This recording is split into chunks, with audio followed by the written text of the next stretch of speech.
Let's do it. Let's do it, man. What's going on, bro? Good. How are you? Good. I feel like we haven't done this in a while. What is it? It's been a few weeks now. Since last time we did it. Actually, since the last time I saw you too. I'm falling off, man. We gotta get back in the routine. I know. This is the second time we're saying this, so let's hope to keep it going. Might be time to hire like a manager or somebody, you know. I think so. Yeah. Keep us on track. Yeah. Otherwise, I don't know. Keeping us like accountable for our actions. Yeah, and disciplines. Yeah. But yeah, man. Anyway, so since last time we spoke, I think last time we spoke about watching the UFC fight, right? Yeah. Conor versus Dustin. Yeah. So we watched the fight. We know the outcome. What do you make of it? What do you make of Conor? I think he's done, man. Honestly, yeah. I think his previous fight before this one was with what's his name? Cowboy, and it was like 15 seconds, whatever it was, and I was like, okay, this is like, I think we spoke about this before. I was just like a gimme fight, and I wasn't impressed by it. And his fight before that was when he fought against Khabib and he got destroyed in Khabib. Yeah. And his fight before that was when he did the boxing with Mayweather, and he got destroyed by that too. So it's like, all right, he's just trying to like make money fights. He's not really in for the fighting part anymore. He's not that hungry. He's not motivated as he used to be. So now it's literally just for money, and that's all it really was. And I think he got his ass kicked. You think money changed him? Yeah, for sure, 100%. Changed him in a way as not being as hungry and as motivated to fight, and to win. That's another one too. Yeah, and you gotta think, like, after you have $100+ million in the bank, how motivated can you be to keep going out there and having your body take the amount of punishment that the fighters take, you know? Because if I'm in that position and I'm set for life and my kids are set for life, it's hard to justify going back in the ring.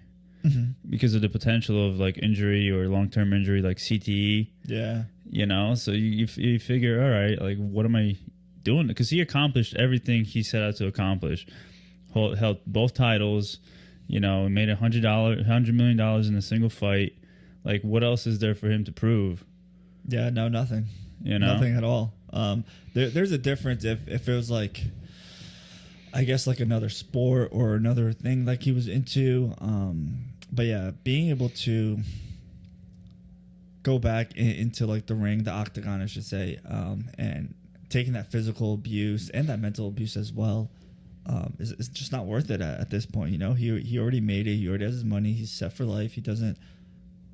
Like you said, what does he have to prove? Who does he have to prove anything to anyone? Yeah, I feel like it's a lose-lose. Even if he does come back and, you know, he wins a bunch of fights, people are going to say, well, we're used to seeing that. That's Conor, right?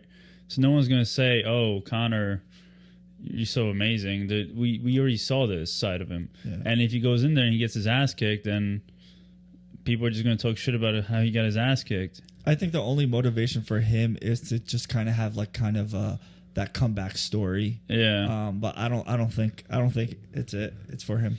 I don't think it's for him. No, I don't think so. Just because the amount of money that he made, you know, he was not like Mike Tyson who went out there and he blew all his money, right? And then he had to come back and fight.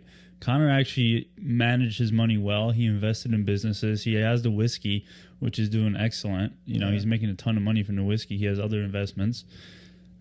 And like, it's not like a Cinderella story where this guy's like coming back and showing the world what he could do. Yeah, we already know what he was able to do. Yeah. Did you watch that fight with Tyson?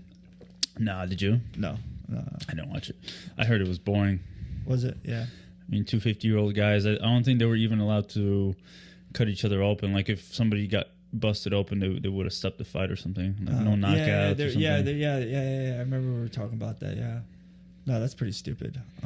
Yeah. I mean, I get it, but it's like at that point, it's like, okay, you know that they're literally just doing it for the money, and right. that's all it really is. And that's kind of like the upsetting part about it. Yeah, and someone wants to watch it. I mean, look at the whole Logan Paul, Jake Paul is fighting Askren. You got Logan Paul fighting Mayweather. Are they actually going to fight? Yeah, Askren and and Jake Paul are going to fight. I don't know what Jake Paul is thinking. He's going to get destroyed, man. Askren's a good fighter. Well, yeah, because Askren has kind of like that reputation of what happened with him against Masvidal. So yeah, I see why, but yeah, people think like he's trash, but that's not the case at all. He's not trash. It could have happened to anybody, honestly. Yeah, of course. You know, he just got unfortunate. A lucky shot. Lucky shot. That's all it was. It's unfortunate that it happened to him, but you know, I don't know. I guess they're gonna pay him a lot of money. Oh yeah, I bet. But it's making a mockery of the whole sport. You know. Yeah. I guess that's almost kind of like the new age, the new era of kind of everything, really. You know, if you have enough publicity, if you have enough fame, you could like put yourself in any situation and, you know, try to make something out of it. And that's kind of like what Jake Paul and Logan Paul are doing. Yeah, I guess it's like back in the day where you used to like BS with your friends and be like, yo, if this guy fought that guy, who would win? Yeah. And now it's actually happening. Now it's actually happening, yeah. If you put this person with that person, right? You know, now it's actually happening. Yeah, they're just fighting to fight. I bet you if this was like back in the day, if this was happening, or like Arnold probably would have fought like Sylvester Stallone or something. Yeah, you know what I mean? yeah, exactly. Just because. Yeah, just because people now they're able to do it because they have the platform and, you know, like all the hype and Jake Paul and Logan Paul are like really great at that and like talking trash. Yeah. And so it's like it's getting people rallied up. I actually like Logan Paul's content now. It's pretty good. He has a good podcast. Him and it's him and somebody else, I forgot, but he's got a good podcast. Jake Paul's still a douche, but Logan Paul's come a long way. I think he has the #1 podcast now. He surpassed Rogan because Rogan's not on YouTube anymore. He's only on Spotify. Yeah. So he doesn't have the viewers that he did before, you know. Yeah, which is crazy to think about because I think like Spotify's main thing was about trying to get more users and more people kind of following Rogan, but I think it backfired on them. Maybe we'll see. I mean, it's still early, but who knows? I don't know. I mean, it's interesting. I think it's going to help Spotify, but they're not going to get everybody that used to watch Rogan come to Spotify because they're underestimating the amount of content that's out there right now. You know, if Joe Rogan's podcast got canceled tomorrow, people would just find something else, and a lot of people don't want to go through the hassle of they're already used to using Apple Podcasts. Like, I don't use Spotify. That's another thing I have to download. So unless they really love Rogan, I guess they're not gonna. Yeah, unless you're like a true Rogan fan, then you'll follow him wherever he goes. But usually, no, it's not. I mean, I'm personally like I haven't like downloaded download Spotify or anything because I'm more of an Apple Music kind of guy, an Apple podcast, and YouTube pretty much. But yeah, no. Yeah, I started listening to the Elon episode, but I haven't listened. On Spotify. Yeah, I only watch bits and pieces of it, whatever's on YouTube. Yeah, Joe Rogan's thing. And usually that's satisfying enough. Yeah. Like sometimes you don't have 3 hours to just sit there and listen. Yeah. But anyway, on today's discussion, so we want to get into a little bit of we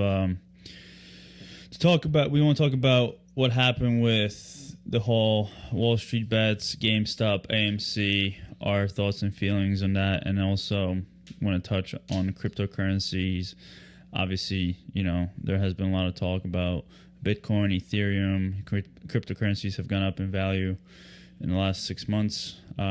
Looks like it's another bull market for crypto, so we'll talk about a little bit about what's going on there, some things, innovations to look out for. But yeah, let's start with Wallstreetbets, right? So essentially what happened, GameStop was the most shorted stock on the stock exchange, and a bunch of guys on Wallstreetbets forum on Reddit got together and they started a thread for people to start buying up GameStop so they could liquidate the shorts that these hedge funds had, and it drove the price way up. And then a lot of people made a shitload of money, and then some investors, some hedge funds, the people that shorted, they lost a bunch of money. And then Robinhood came and halted trading, and price fell. a lot, and then people got wrecked. They lost a shitload of money again, like regular investors. So I mean, what's like your whole thought on what kind of transpired there, and I don't know, from your perspective? It's crazy. Yeah. I think it's a good thing and a bad thing, right? Because it's a good thing because there's people that did make money, and it's also a good thing that it shows kind of like what the hedge funds were doing to your normal average person. It could backfire on them real quick. So it kind of like shows like, hey, just when you think you have the upper hand, that's always not the case. And it's also a good thing that people are also now more aware of stocks. Yeah. No one knew what the hell was going on, or no one was ever interested in things like this. But now all of a sudden I hear people talking about it all the time. Like you hear side conversations about what's going on and what's happening. And then B is like, oh yeah, then now I started looking into this stock, or I started looking into that stock. Oh, I might invest into here or into that stock. So it's good because it's getting more and more people like interested in it. I spoke to someone about this, and I kind of like put it the same way of like how everything was happening politically, where not everyone knew anything about politics just in the past 4 years. And now more and more people are aware of what's going on, the two different sides, and understanding kind of like how politics work. And it's the same exact thing that's happening with the stocks. More and more people are aware, with the internet's helping out a lot. People are able to invest, and people are able to do their own research and find out what's going on and make their own decisions. Yeah, I agree with you. I think that's definitely a plus. Instead of blowing money on things that maybe people necessarily don't need, they'll look into investing their money and growing their money. So that in that way it was good. What I didn't like about it was the fact that Robinhood went ahead and halted the trading.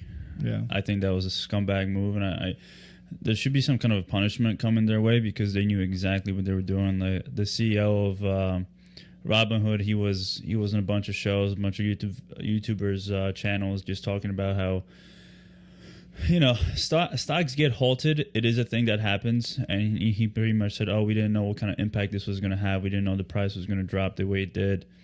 But come on, man! Like obviously, you had to have predicted that was going to happen.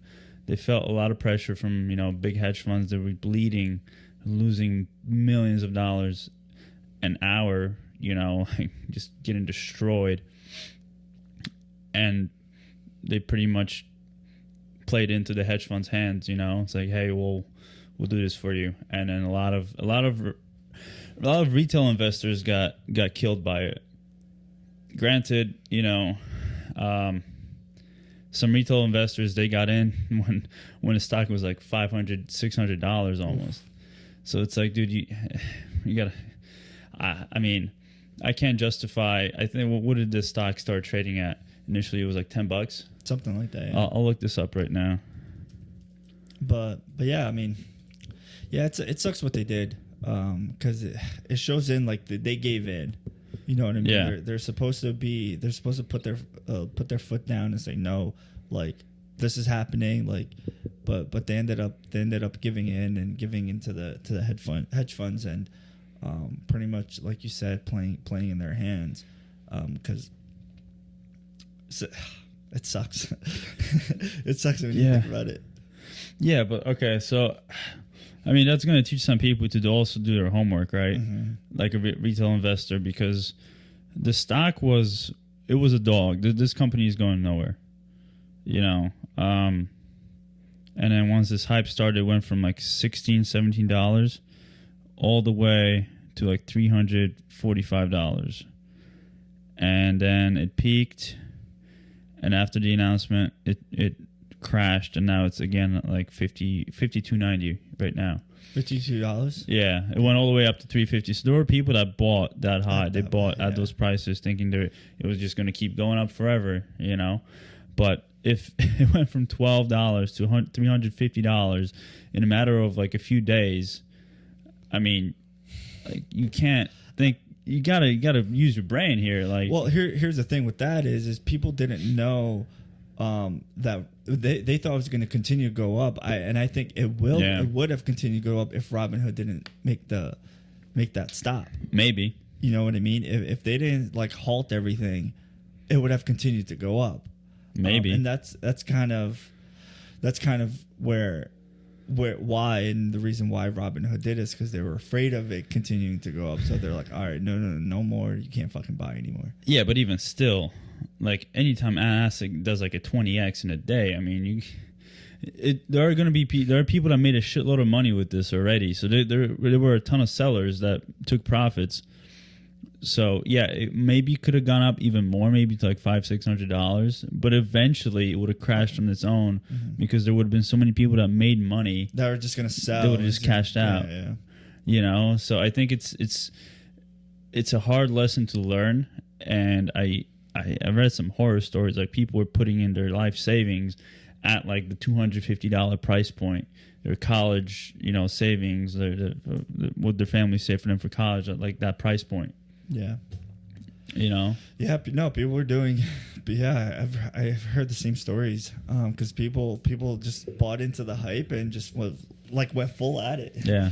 And it's crazy, man. It's unbelievable to think about, kind of how like the whole story behind it. It's like how there's just some guys on Reddit that was like, hey, just buy this, and everyone just like went with it, and then it became a huge thing. Like, I've never seen this my whole entire life. Yeah, it's insane. But I mean, the hedge funds have been doing this all along. They've been doing that kind of manipulation all along. Behind the scenes. But now that, it's kind of scary to them that the regular people are learning about what the power that we actually have, That's what I'm saying. That's kind of like why I brought up, this is positive, because more and more people are looking into this, and we'll realize what's going on, and almost, I guess, like, pretty much figure out where they want to put their money in, and make smarter decisions, and learn from what people were doing with this stock, and invest somewhere more reasonable. Yeah, you have to have realistic expectations. You're not going to make $1 million by investing $1,000. It's not going to grow to be $1 million in 3 days. Like, that's what people have, these unrealistic expectations. It could happen. Like, it's dumb luck, though. It's like winning the lottery almost. Yeah, you have to have some dumb luck. If a stock is going to go up that much in that short period of time, it's clearly a pump and dump. And like, if that happens to you, just sell that shit. Take some profit, and call it a day. Because honestly, never goes up forever. You know what I mean? Yeah, eventually it's gonna either like stagnate and flatline, or it's gonna crash and drop. Yeah, it's like a roller coaster. If something goes up too fast, it's gonna come back down. But Tesla has gone up a lot, but Tesla's a little different. It's a company that actually has value and potential, and people see value in it. Like GameStop was, it's trash. They honestly, maybe now that they have this influx of money, they'll make something of themselves. But before this, they were. I don't think so. I think ghost. I don't think GameStop is going to be able to do anything. Like, they've been trash, and they've been gone for a really long time now. Especially with everything going online, people buying games online, like virtually through their systems, and now it's not. Gone are the games of the days of going in, waiting in line for a game. Yeah, buying a game, you pre-order the game, and that's it. When it's released, you get it. Yeah, you get it right at your house. Downloads to your whatever console. Yeah, so. Yeah, I think GameStop is done. But yeah, what Tesla is different, because like you said, you're investing in a lot of things. That a lot of people say when you invest in Tesla, you're actually investing in Elon's brain. That's true to an extent. Yeah, you're investing in Elon's brain, and you're that's kind of like where all your money's going towards. It's not just going towards like a regular car company. It's definitely not a regular car company. I think people, when they look at it with Tesla especially, they don't take it for what it is today. They take it for what it could become. It's a revolution. So in 10, 20 years, like even today, when you see a Tesla on the road, it's like, oh, a Tesla. 5 years ago, when I saw a Tesla personally, I'd be like, oh shit, a Tesla. in such a short period of time, seeing a Tesla driving around, it's normal now.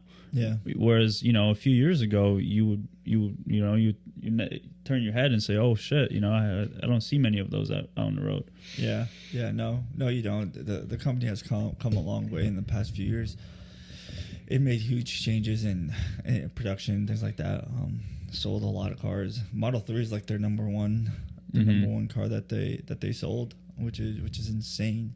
So. Yeah. No, they're definitely moving. And they've defied the odds so many times that the company could have went under. Yeah, absolutely. Yeah, and now with Elon's most recent tweets about going into like crypto and being able to purchase a car, or purchase like accessories or something like from Tesla's website with cryptocurrency, that's insane too. Well, it's funny because Tesla bought $1.5 billion worth of Bitcoin at like $20,000 price point. So they've already doubled their investment. That $1.5 billion is worth over $3 billion right now. But there are a lot of similarities between like Bitcoin and Tesla because one, everyone thought, everybody was betting against Bitcoin. Everybody was betting against Tesla. Their market, they're revolutionizing the markets that they're impacting. So Bitcoin is going to revolutionize finance. It's going to change money forever. And Tesla is going to change, the vehicle car industry forever. Mm-hmm. And like I said, people were betting. Nobody thought Bitcoin was going to succeed. Everybody was saying, "Oh, it's a scam. It's a pyramid scheme. It's used to buy drugs." They were looking for ways to pretty much talk it down and say it wasn't legitimate. But look at Bitcoin now. You got huge companies investing billions of dollars into it. Look at Tesla. There were investors saying this company is overvalued. It's not going to go anywhere. People have tried this before. Electric cars, they're not going to happen. Tesla's doing pretty well, Yeah. So. Yeah, I mean, I remember in the beginning, like just a few years ago, where I was in Florida and I was in an Uber. You know how Ubers, they have like the candy, they have the water, they have whatever, one of the guys had like his own like business card, and it was like a cryptocurrency business card. So I was talking to him about it, and at the time, like I didn't know anything about it, and what Bitcoin and cryptocurrency is, and he's telling me like all these things, and I was like, yeah, sure, just like brushing him off, and he goes, "I'm telling you, man, it's gonna be huge one day. It's gonna be huge." I'm like, yeah, sure, just brushing the guy off, and look where it's at now, Still have his card? No, hit him up. I wish he still had his card. No, and he but yeah, it's unbelievable because like look where it's at now. And Tesla, like you said, bought like 1.5 billion. Apple's thinking about doing the same thing. Apple's probably already bought. They just haven't announced. Yeah, or where you could purchase like either their products through their website, with Bitcoin. Well, not even just Bitcoin, just crypto in general. And like all the different banks that have bought crypto in the past 6 months. Yeah, crypto's. I mean, people are sleeping on cryptocurrencies. Yeah, it's a revolution, and we're just getting started. Honestly, it's still very early in the game because mass adoption hasn't happened yet. Crypto isn't gonna be mass adopted until it's as easy to use as your banking app. When it gets to that point, that's when crypto will truly have arrived. We're still far and away from that. Most people don't own crypto. Most people don't even know how to buy crypto. And then for most part, people don't use it to transact yet, So the people that do own it, they're holding in hopes of it going up in value and selling it. We're not at the stage yet where we're using it to pay for things. It's going to get there, but it's going to be a few years. But I definitely think, like you mentioned a few years ago, you were in Uber. So that was like 2017, 2018 when crypto was going crazy, going up. But that's different than what's happening right now. So back then, it was mostly retail investors, like regular people, driving up the price. Right now, the people who are driving up the price are the institutional investors. So like Tesla, you're going to have different big like banks, companies, and they buy assets. The way they buy assets, they don't buy them and to sell them in a month. Like if you buy something and it goes up 10 times in a month, you're probably going to sell it. They're here to hold it for like the next 5-10 years, for decades maybe. And when they sell off small portions. So it's not going to affect the price. The price isn't going to crash like it did, 3 years ago. Now, my only thing with Bitcoin is like, or just crypto in general, because some people are saying, oh, it's pretty much almost replacing like gold and things like that. My thing is like, I could see how cryptocurrency will work in first world countries, in the U.S., like in England, France, literally just first world countries. But I don't see how it could work in second or third world countries where people still are paying cash with everything. People till this day, there's countries that people don't even barely use credit cards or like debit cards or anything like that. They pay, every transaction is with cash.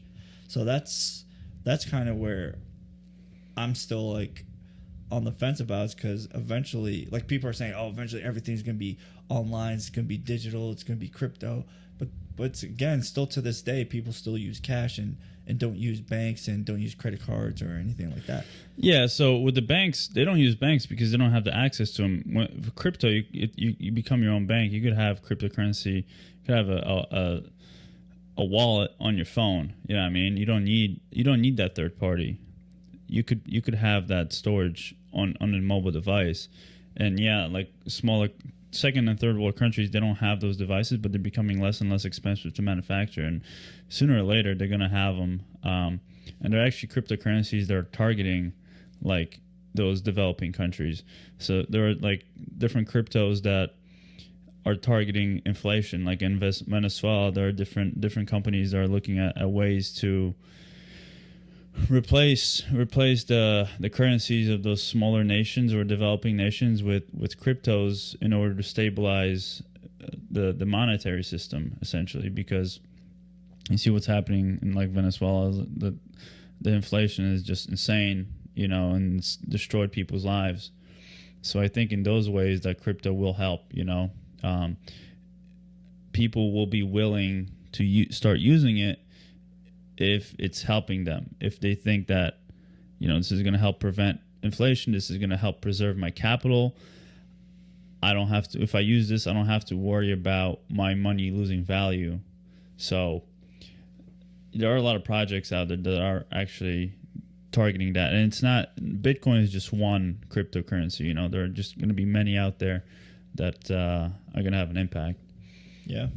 Yeah, I can see how it works if you do try to target and get the smaller countries, the third world countries, second world countries to change from just like regular currency to cryptocurrency. It'll be a lot more easier than being able to change like the United States or a first world country, because they already have everything established. Meanwhile, these second and third world countries have don't really have much going on for themselves. So it's like it'll be a lot easier and quicker for them to make that transition. Exactly. They already have the issues of hyperinflation, so you could easily replace their currency with cryptocurrency.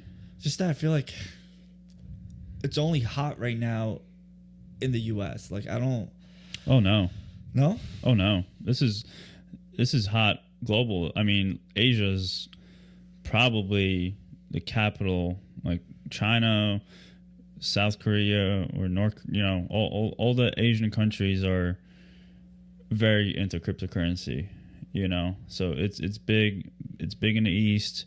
It's obviously big in the United States. Europe is huge. So it's global, man. Crypto is global. We'll see. I mean, I don't know, maybe because I haven't been anywhere, but I feel like no one really talks about it besides it being here in the U.S. No, man. I mean, I follow it closely. It's all over the world. Tons of people, follow it. I know people in Poland. Like we're living in a global society, right? Mm-hmm. So any news in America is going to make its way to like Europe, and then they could just as easily buy cryptocurrencies as we can.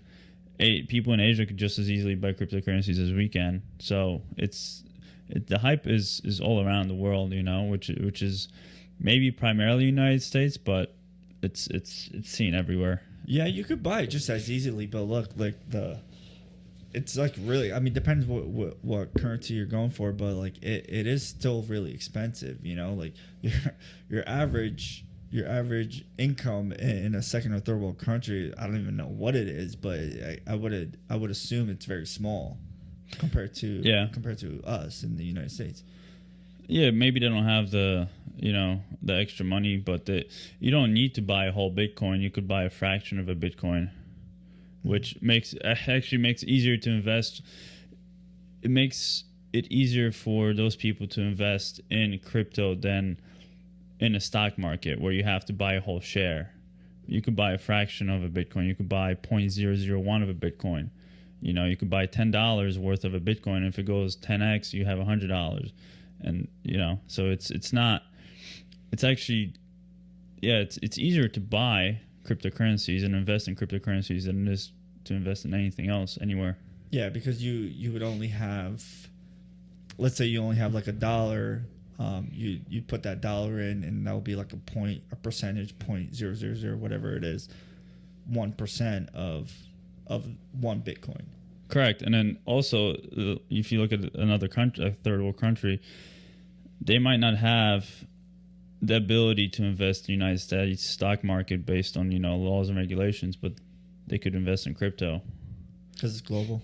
Yeah, because there's no barrier to entry. Countries have tried to ban it, but it's nearly impossible to ban Bitcoin because you can get around. It's on the internet. You can just get around, go through and log in anonymously or change your location where you're logging in from and trick the system and make if you're in India and they're banning it in India, you make it seem like you're browsing from the United States, and then go ahead you can go ahead and buy Bitcoin. So yeah, what's the reason why some people are skeptical and why some governments and countries are trying to ban it? Because it's a threat to their banking system. It's a threat to the status quo.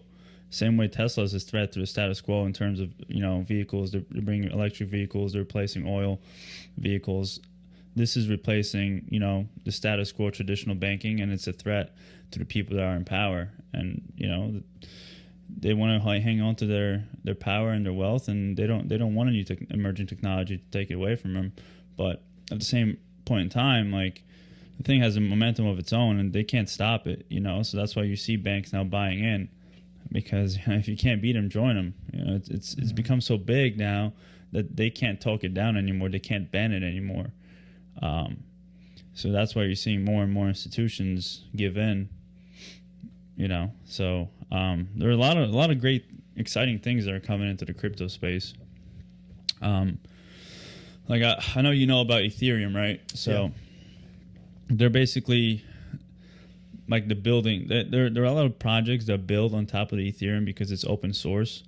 So out of it, what does that mean? So they have the infrastructure in place. Let's say you want to create your own cryptocurrency, you could use their infrastructure, their coding, and based on that, you create your own, whatever it is, whatever kind of crypto you want to create, whatever you want to target, you could use their coding and infrastructure to build on top of it. Okay. So one thing that's happening is like decentralized finance. People call it DeFi, decentralized finance.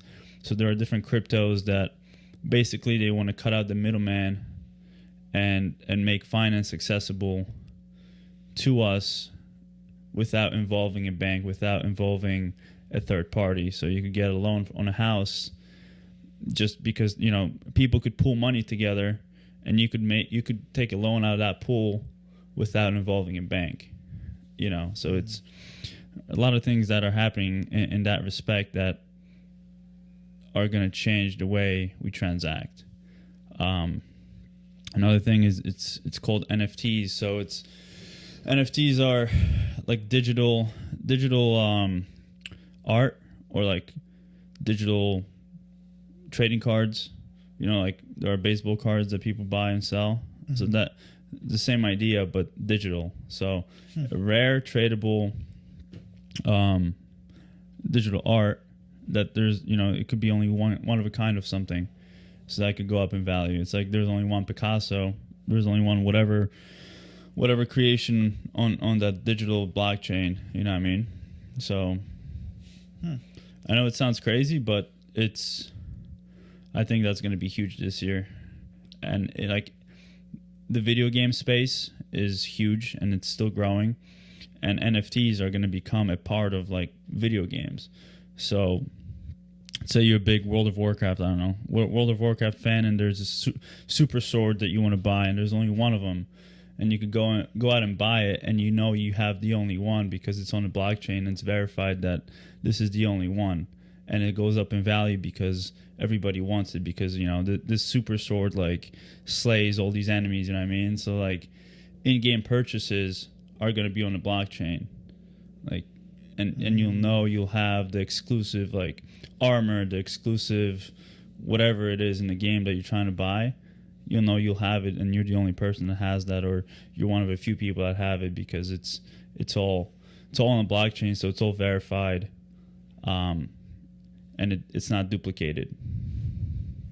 So interesting. There's a lot to it. It doesn't just literally just go and just like digital currency and being able to just buy, just like purchase whatever digitally. You know, there's like a wormhole and rabbit hole of all. There's a huge rabbit hole. Things where you could go into with all these things. That's actually pretty interesting.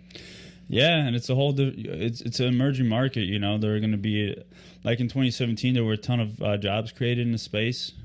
After the market crashed, you know, a lot of the jobs they went away. But I think this is going to happen again. But the jobs now, I think they're going to stay, and you're going to see a lot more interest in the crypto space, and a lot more need for developers in the crypto space. So like, you know, the world is going to need those people to write code. Mm-hmm. Not only that, but there's like a huge, like, there's a whole nother topic, but like getting into like cybersecurity and everything like that, like that's going to be huge. That's probably where the focus is on, probably in every government, is cybersecurity. I don't think there's going to be any more like wars, like physical wars that are happening. Everything's going to be under like, it's pretty much cyber wars, where we're going to fight each other pretty much digitally. It's nuts. Insane. Yeah. So you think that's the next opportunity for people? You know, that'll be like a growing space for professions and people to get into. That's going to be almost kind of like how it's been for like the past 100 years, 200 years of like skilled labor. The new thing, I think, the new version of skilled labor is going to be coding and things like that. Yeah, I could see that. I could see coding becoming a mandatory class in high school. Well, I don't know about it being mandatory, but I know everyone's saying, look, if you have the opportunity to learn how to code and learn how to do these like basic generic things, like go for it, because that's literally the next big thing. Yeah, no, that's so true. And I think, I don't know, I mean, I might be pulling this out of my ass, but there's a good percentage of coders that have high paying jobs that didn't go to college for coding. Like, they're self-taught, you know, because there's just such a high demand. They'll hire people that don't have a college degree in coding if you know what you're doing. Yeah, well, exactly. That's what I'm saying. It's going to be the next like trade skilled like job that you'll have. It's going to be the new thing, because before, like, for example, like to be a mechanic, you just learn by doing it. You know what I mean? You took something apart, you put it back together. That's kind of like how you develop the skill. And coding is going to be the next thing where people are going to do it. It's going to be like your everyday job. Mm-hmm. Yeah, no, for sure. Right now it's unique, right? Because not a lot of people do it, but eventually it's gonna be like a regular job. Yeah, no, for sure. With everything that we are going to need people to code. There's a high demand already. It's only going to keep growing. Yeah. You know, that's why you're seeing some of these jobs being outsourced to like India and other countries, because we don't have enough labor, skilled labor here. Yeah, because they took it. People take bullshit fucking, you know, electives. They go do a psychology degree. Like, what are you going to do with that? I'm sorry to offend anyone, but seriously, dude, like, people take liberal arts and they think they're going to go somewhere with that. You know, you just wasted your money for the most part. Yeah, well, it depends on the person. It depends on what they like. It depends on it's their not about interest. always what you like, though. Like, you got to understand that if you go for something just because you like it, but you can't make any money off of it, you know what I mean? Well, I mean, it's a balance because, like, honestly, like, teaching is a perfect example. Teachers are underpaid. Yeah, exactly. Teachers are underpaid, but there's still teachers out there, that will still take the job, but they get shitty pay. That's not right. I think that's a whole different discussion. But teaching is one of those things where I admire people for going into teaching, but I would never go into teaching because you don't get rewarded for it. You don't get anywhere near the appreciation or the pay that you deserve. But some people, the reason why I brought teaching is because some people will still go into teaching because they enjoy doing it. They get that satisfaction of teaching a student or someone like how to do something, and having them to learn that skill or whatever it is and move on to the next thing. Yeah, but at least they could get a job. Some people get a a degree in whatever environmental or history, or you can't get a job. You know what I mean? Yeah, because it's so broad. It's so broad. It's like yeah, teaching it pays shit, but at the end of the day, if you get tenure, you're doing okay. Yeah, some degrees that are but it's out also there, so difficult to get into teaching. Yeah, it is. It's which is crazy because it doesn't pay well. It's hard to get into. Yeah, it's a tough world out there. That's for sure. Yeah. Anyway, I don't know how long we've been. It's probably like over a half hour now, right? I think so. Yeah. All right, man. Let's wrap this up. Yeah, it was nice. It was a lot of fun. Good times. We still got to keep going.